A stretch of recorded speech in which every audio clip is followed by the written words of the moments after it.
out, do it right. Everybody up, everybody high. Through your veins, head to toe. Let the lights take you where you wanna go. Coming out, do it right.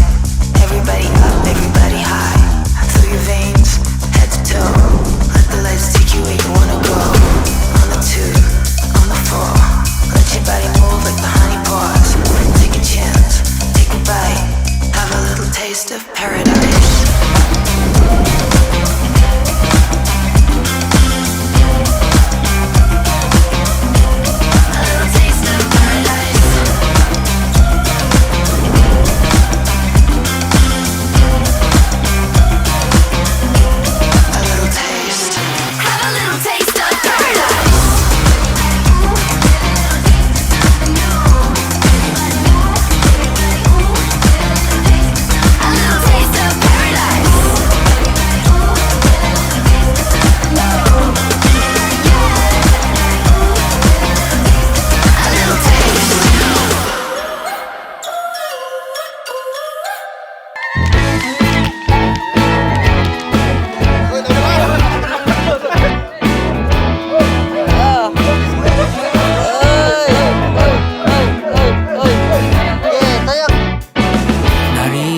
Amen. Thank you sa pagpunta dito ha.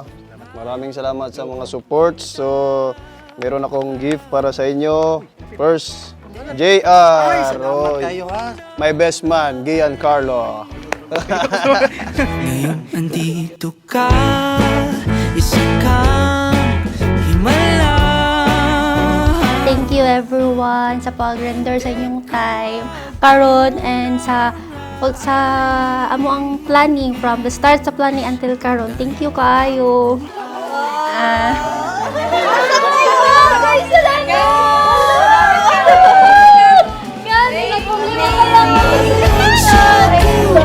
Wag guys, samuko na to ang mga groomsmen guys. Dali guys, alawan nyo guys.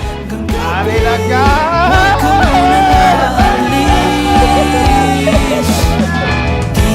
First met na mo kay year 2018. Tapos katong nga time, wala pa siya nagsampa sa barko. Nag-drive pa siya og pasayan sa ako ang pinsan. Doon kami nagkakilala ni Grace. Kasi si Grace, doon sa working student siya sa pinsan niya. Doon siya nag-stay while nag-school siya. Tapos nakita ko siya doon. Yun, doon kami nagkakilala sa bahay ng pinsan niya, sa BSM. Gaigon akong pinsan sa kuwa nga, "Hoy Grace, si Nico na lang kay wala baya na siya uyong." So mao to nga nag-alat na ako nga. Kato nga time at first dili good nako siya ala ko nga pag dili ko kay mag-abroad man ko daghan kay ko grason nga dili ko sa ayaha dipod ko ako dili ko gusto siman. Wala nang lumbay, di ka na mag-iisa. Dito ka na lang sa aking tabi. Mula umaga hanggang gabi, huwag ka muna naalis. Dito ka na lang sa aking tabi. Buutan ko siya kanang generous food siya. Dili lang sa pamilya, sa ubang na tao ko. Willing siya mag-help. Ay, may tao na parang for example, bulihin ako ganyan. Parang ganyan siya ba? Parang ganyan ba? Tapos maldita na ano. Pero calm naman siya pag tapos ano siya, yung ginashow niya talaga na love niya ako ba? Even the public, private, ganyan talaga siya. Siguro kayo ma-feel mang yun po mo nga sincere ang iyahang ginapakita sa inyo. Genuine ang iyahang ang intention niya ba? Tapos early pa lang yun, sa mo ang mga 1 year, 2 years pa lang ni. Nagaingon na gid siya nga pakaslan ako niya. As in sa ako ug sa akong parents. So, nga, okay, siya na yun. Panatag na ako sa kanya, panatag na ba? Yung parang peace of mind ka na, wala ka nang hanapin iba. Parang everyday na kahit na everyday kayo magkasama, hindi ka magsawa ba? Kahit na ulit-ulit lang yung ginagawa nyo, hindi ka magsawa. So, yun, parang komportable na talaga ako.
sa inyong pagpalangga and sa inyong support. I love you too. I never meant to hurt you, don't you fall back down. I always think of you. I always think of you. Siyempre, nag-abroad ako, si Perer. Mahirap to, LDR talaga lagi. Kaya dapat talaga sa amin, pasalamat ako. Kasi si Grace kasi maiwan talaga sa bahay yan. Hindi, hindi gaya ng ibang babae na pagka wala ka, barkada, may barkada din si Grace, pero hindi sila yung barkada na inom-inom, mga ganun-ganun. Parang pangit sa babae.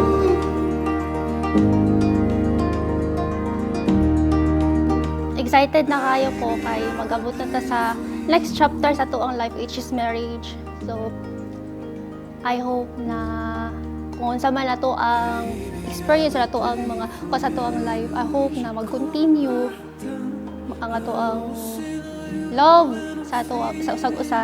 And excited na kayo kung makita ka unya. See you.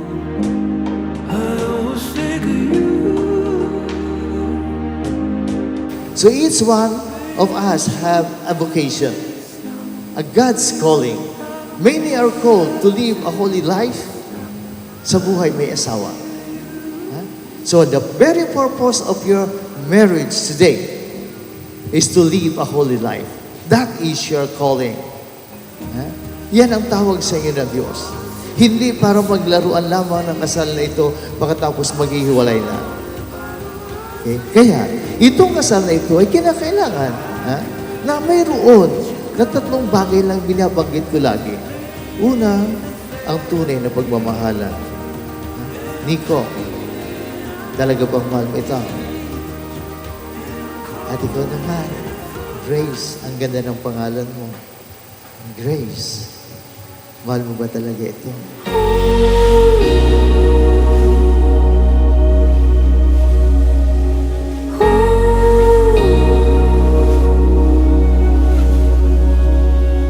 Love, looking back on our 6 years of being together, just like any other couples, we've been through a lot of ups and downs. There are people who doubted our relationship, and I remember you only told me one thing: don't worry, love, I'll prove them wrong. And I guess it's safe to say that he was able to prove that. My love, thank you. Thank you for accepting my flaws, my mistakes, my imperfections. Thank you for choosing me every day, for choosing to stay in my life. Thank you for making me feel that I am loved, valued, and appreciated. You begin where I began. Always and forevermore. You're the sun, the sky, the shore. Now, I can't promise you a big house, a fancy cars, or a closet full of luxury bags. Mainly because, well, I'm not a contractor. But what I can promise is all my love, my laughter, my unwavering support through every twist and turn. Every word in the space, soft as the wishes two dreamers make. Time is like rivers folding us. I promise to be a faithful wife, a caring parent to our future children, and a safe place you can always turn to.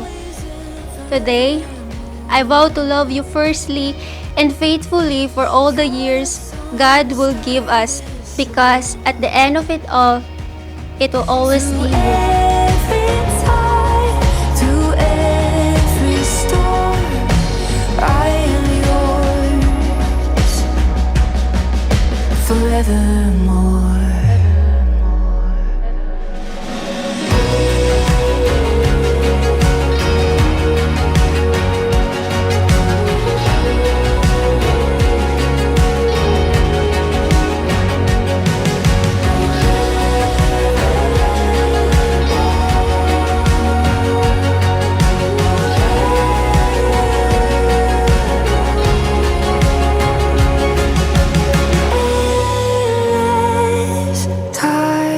God at the center of our lives. I promise to walk with you in faith, hope, and joy.